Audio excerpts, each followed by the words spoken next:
Was there a moment, I'm curious, was there a moment in your career when you realized performance problems are often really people pattern problems? You know, what was happening there when you started to make that connection?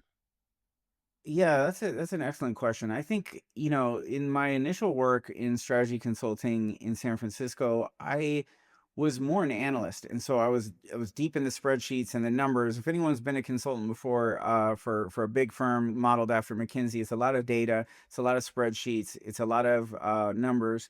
And when you're an analyst and you're kind of like at the beginning of your career, you don't get exposed to the leaders as much. You get exposed to the numbers that are shown to the leaders by someone else, right? Mm. And so I wasn't in those rooms as much early on, but what I noticed was, office dynamics already, and a little bit of that within the office. But when I got to DC and I had my own consulting firm, then I started to work with business owners and leaders.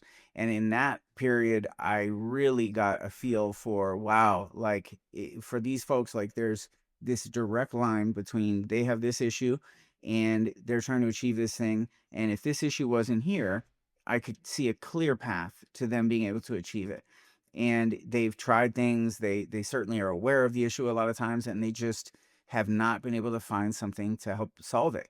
And I immediately, got to, because I can read people. I've always had that ability to see what's going on with people, how they're thinking, what they're doing, what would, and also the vision to see like what paths and trajectories people are on and what could affect those paths and lead to other paths. And I always studied those patterns.